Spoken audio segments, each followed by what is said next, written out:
Hürmetli vatandaş, bugünkü leksiyalarımızı başlayımız. Leksiyada size gacırız. Washington'da sözdeyimiz. Bugün çislağa 2025 yıl 2. ayının 3. günü haftaga düşenbe vatandaşa. Avval sizlarga leksiyani avval ilaqa vaziyat. Yoki yüzümüz ciddi deb qaragan vaziyat to'g'risi bir og'iz gap qilaylik. Nurg'un kishilar tushunmaydi. Prezident Trump Kanadaga ve Meksikaga nemishqa tamojni böce qo'ydi. Hammada Junguni nishonga aldı. Prezident Trump Rossiya prezidenti Vladimir Putin bilan birlashib zo'r harakat qiladi. Rossiya va Ukraina urushi oxirlashadi. Prezident Trump buyruq berib Amerika armiyasi ma'lum davlat bombaga, yani şu yerga yoshirilgan ISISlarni yo'q tushilan bomba orqali zarbadi. Bu yerga yoshirilgan ISISlar tamam tugatildi. Dunyoga nazar. Chimpokong 2. ayının 3. günü YouTube. Yana bir xabar vatandaş. Qanday taslim bo'lish kerak? Hozir Jungo Kompartiyasining ichki qismida taslim bo'lishning usul choralarini muhokama qilish boshlandi. Taslim bo'lg'uchilar guruhi ustunlikka erishdi. Johnsonga 2. ayının 3. günü YouTube. Yana bir xabar. Amerika ulug'dir. Amerika büyüktür. Prezident Donald Trump'ның barliq tanlaşı işideki muhim tanlaş Jungo Kompartiyasını yo'qotish kerak. Shutov televiziyasi 2. ayının 3. günü YouTube. Yana bir xabar. Amerika Qo'shma Shtatlari Yaponiyani qo'yib o'tdi. Qudratli armiya qurishga qo'yib o'tdi. Ozodlik armiya, ya'ni Jungoning ozodlik armiyasi Yaponiya armiyasini yengolmaydi. Bu, ya'ni Tayvanlik nazariyachi bu apandi shundoq dedi. Jungo urush qilib boqqan davlat emas. Endi cho'qon mag'lub bo'ladi. Halqiliq paytlar 2. ayının 3. günü YouTube. Bu adam Jungo urush qilib boqqan davlat emasligini chat el yoki xalqaro yoki dunyoviy urushda qatnashib boqqan emas deganni ko'zda tutib, urush qilib boqqan davlat emas. Haqiqatan shundoq, dunyo urushi kirib boqmagan davlat. İkinci Dünya urushida Yapon qarshi urush qildi deydi. U yoqda 6 partizan, bu yoqda 6 gomindan hech nima emas vatandosh. Hech nima emas. İkinci Dünya urushi Yaponiyani mag'lub qilgan birdan-bir davlat Amerika. Shular nazar tutganda bu apandi shundoq deydiki, bu dunyo urushi kirib boqqan davlat emas, urush qilib boqqan davlat emas. Chunki agar Yaponiya qurollanib yoki askariy qismlarni muntizimlashtirish davri kirdigan bo'lsa, ozodlik armiya buni bardoshlik berolmaydi. Bu apandi, obzorchi bu apandining ko'z chiqini shu. Endi asosli mavzuga kelaylik vatandoshlar. Asosli mavzusi mundaq. Kanada, Meksika qatorliq davlatlarga qo'yilgan 25%lik tamojli budjet to'g'risida Amerika Qo'shma Shtatlari prezidenti Donald Trump bunda ko'rsatdi. Mavzuli xabar 2. ayının 2. günü Vanbi torbitida e'lon qilindi. Xabar bundaq boshlandi. Amerika Qo'shma Shtatlari Kanada, Meksika va Jungoga yuqori normada boj qo'yishni qaror qildi. Bu qaror 2. ayının 4. kunidan boshlab kuchga ega bo'ladi. Amerika Qo'shma Shtatlari prezidenti Donald Trump 2. ayının 2. günü mundaq ko'rsatdi. Kanada va Meksika 3 cho'ng shartni tayyorlaydigan bo'lsa, tamojni beji ondan bekar qilinadi. cümleden taşqi soda baraberligi, kanunsuz köçmenlerning Amerika kirişini to'sib qilish, üçüncü hamda opiyonga o'xshash zaharli chekimlik pentanilini cheklash. Şu üç şartki ma'quldaydigan bo'lsa Kanada, ma'quldaydigan bo'lsa Meksika, ondaqda biz qo'ygan tamojni bo'yicha 25%lik tamojni bo'yini bekor qilamiz. Buning ma'nosi nima vatandosh? Ko'chmanlar masalasida Meksikaning mas'uliyati bor. O'xshashli ko'chmanlar masalasida Kanadaning mas'uliyati bor. Mesela köçmeller, kanunsuz köçmeller Meksika arkalı Kanada, hatta Kanada arkalı Amerika kirib geldi. Hazır bu fentanyl degan meselede mazı guruhlaşkan opium işlep çıkarış guruhi Meksika. Hatta bu Meksika'daki bu guruh kelip Kanada'ga ma'lum joylarda Kanada bilan birleşken tarafları var. Tüven katlamdaki cemiyet adamları. Muşunda gepler torbetligi çıktı vatandaş.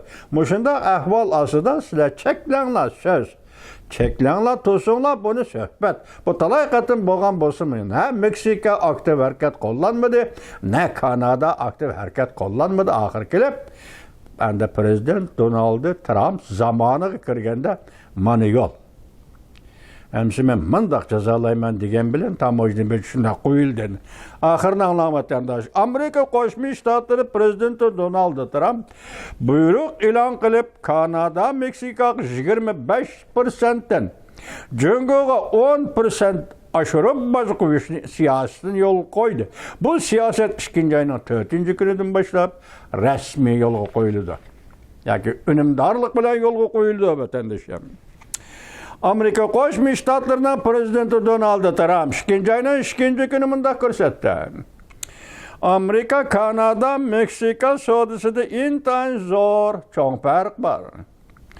İki davlat tashqi savdosini Amerika bilan barobarlashtirish lozim. Mana bunday demak, Meksika, Kanada bu davlatlar ara Amerika Qo'shma Shtatlari bilan bo'lgan savdo tartibi farqi bor. O'xshashla qanunsuz ko'chmanlarning Amerika kirishini cheklashi lozim. Ana shundaq fentanyning Amerika kirishini cheklashi lozim. İki davlat, Meksika ham Kanada. Fentanyl ayg'izga olganda prezident Donald Trump Jungoni o'z ichiga oladi deb ko'rsatdi. Kanadaning yuqori tamojni bo'yicha qo'yish bilan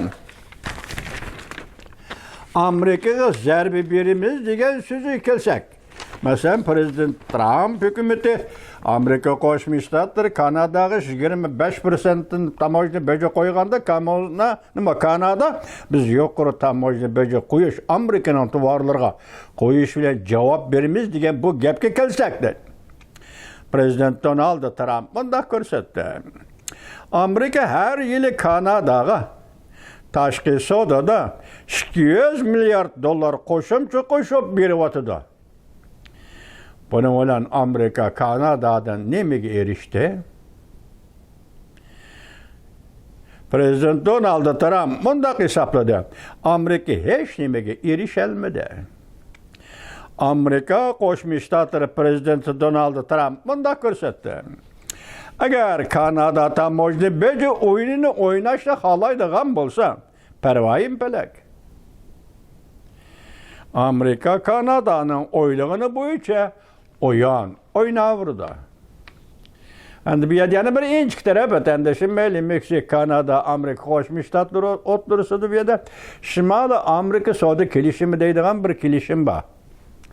Endi shu savdo kelishimi bilan bu davlatlar o'rtasidagi savdo munosabatlarida cho'ng jidal chiqib ketmaydi. Asosligi boshda aytganda Fentanyl qanunsuz ko'chmanlar mushu masalalar bo'yicha hozir Kanadaga 25%, Meksikaga 25% tamojni bo'yicha qo'ydi. Buni Amerika Qo'shma Shtatlarining prezidenti Donald Trump yuqoriqadek tushuntiryapti. Vatandoshim, Amerika Qo'shma Shtatlari prezidenti Donald Trump 2 ayning 3 kuni tushdan burun Kanadaning vaziri Justin Trudeau Meksika prezidenti bilan telefonda so'zlashdi. Prezident Trump bunday ko'rsatdi. Komediyalik o'zgarishning yuz berishini tasavvur qila olmayman. Kanada ve Meksika Amerikaga intayin köp pulga qarzdor bo'lib qoldi.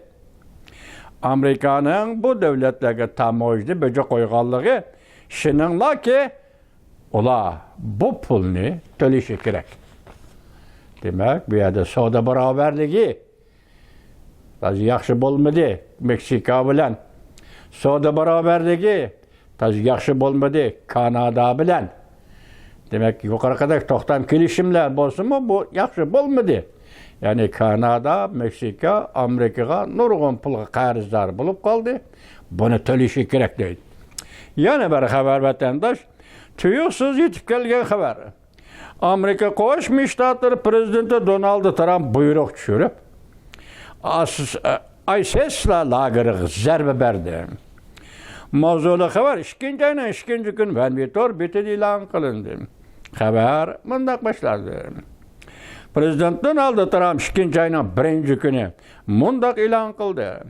Somalida turayotgan ISISlar qo'mondonlik o'rni va terroristlarga harbiy hujum qilishga buyruq tushirdi. Prezident ikki sahnasida fikr qoldirib, bu hujum qilish harakatini tushuntirdi va bu harakatning g'alabasini tabrikladi. Bu qatim hujum ularning uvusini bitchit qildi. Ya'ni ISISlarning uvusini bitchit qilib o'tdi. Nurg'un terroristlar bartaraf qilindi. Tinch aholiga, Somalida tinch aholiga hech qanday zahmat yetmadi. Endilikda vatandoshlarga yetkazgan bir xabarimiz bunda xabar bo'ladi. Mavzu bunda davlat ishlar kotibi Marco Rubio Panamaga mundaq dedi.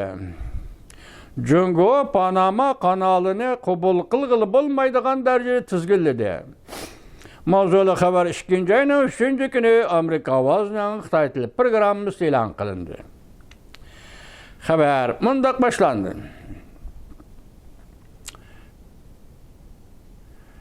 Yakshanba kuni Panama rahbarlariga mundaq dedi. Nemdi hozir to'xtanglar. Amerika Qo'shma Shtatlari davlat mahkamasi e'lon qilindi. Xabar mundaq boshlandi. Amerika Qo'shma Shtatlari davlat mahkamasi Amerika Qo'shma Shtatlari davlat ishlar kotibi Marco Rubio 2-ayning 2-kuni yakshanba Panama rahbarlariga mundaq dedi deb xabar qildi. Jungo dal hozir Panama kanalini qabul qilg'ili bo'lmaydigan darajada tizginlashga va bu rayonga ta'sir ko'rsatishga boshildi. Agar o'zgarish hosil qilmaydi ekan, Amerikaning zaruriy tadbir qo'llanib, Panama kanaliga kirish yo'lini qo'g'dishga majburlaydi. Yoki Amerika Qo'shma Shtatlari zaruriy tadbir qo'llanib, Panama kanaliga kirish yo'lini qo'g'dashga majbur bo'ladi. Ochiq bo'ldimi gaplar vatandosh? Ochiq bo'ldi gaplarni. Amerika Qo'shma Shtatlari davlat mahkamasi bunday ko'rsatdi. Davlat ishlar kotibi Marco Rubio Panama shahrida Panama prezidenti Jose Raul Molino va tashqi ishlar ministri Javier Martinez Achaga undaq dedi. Amerika Qo'shma Shtatlari prezidenti Donald Trump allaqachon dastlab qilib bundaq ko'rsatdi. Yoki bundaq bekitdi. Kechiringlar, Jungo Kompartiyasining navbatda Panama kanal rayoniga ta'sir ko'rsatishi va tizginlash vaziyati Panama kanaliga elib kelgan bir tahdiddir. Panama kanalini Jungo Kompartiyasi tizginladi. Panama kanalida yoki Panama mushu rayon mushu tavallikda Jungo o'zining ta'sirini ko'rsatdi.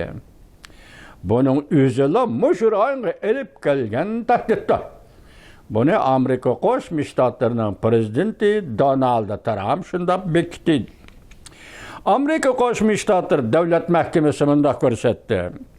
Devlet İşler Katibi Marco Rubio, Amerika Qo'shma Shtatlarining yuqori darajali diplomati, tunji qitim ziyoratga chiqib, yana Latin Amerikasiga hamkorlashish tirishchanligi va G'arbiy Yarimshar ko'chmanlar krizisini oxirlashtirishning muhimligini ta'kidladi. Bu Prezident Donald Trump ikinci qitim vazifa o'tash bilan Oqsaroyga kirganda nuqtaliq diqqat qiladigan muhim nuqtadir deb ko'rsatdi. Qonunsiz ko'chmanlarning Amerikaga kirishini cheklashni maqsad qiladi deb ko'rsatdi vatandosh.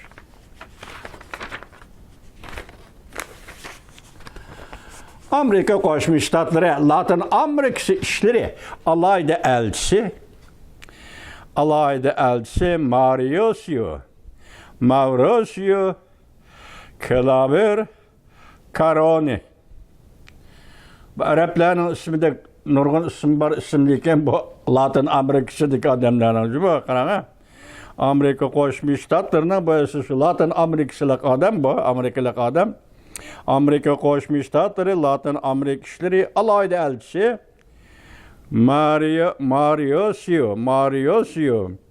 Claver Caroni bunda ko'rsatdi. Bu ziyorat 100 yil, ya'ni bir asrdan beri Amerika Qo'shma Shtatlari davlat ishlar katibining Latin Amerikasini ziyorat qilganligi bo'lib hisoblanadi. Amaldorlar va mutaxassislar bunda ko'rsatdi. Bu qatimki ziyorat qisman darajada, balki alohida darajada Jungoning bu rayonda o'sayotgan ta'siriga qarshi turishni maqsad qiladi.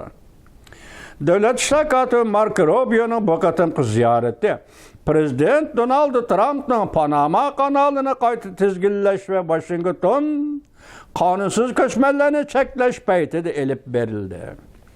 Ortaq manfaat asosida rayonda hamkorlikni ilgari surish, qonunsiz ko'chmanlarni cheklash, davlat alqagan jinoyatchilarga va zaharlik chekim, ziyonkashlikka zarba berish, Jungo bilan qarshilashish, iqtisod sherikligini cho'nqurlashtirish, G'arbiy Yarimsharning gullanishini ilgari surish deb ko'rsatdi Amerika Qo'shma Shtatlari Davlat Mahkamasi bayonotchisi Tommy Browse. Juma kuni e'lon qilgan bir parcha bayonotida haftaning 4-kuni to'xtanglar.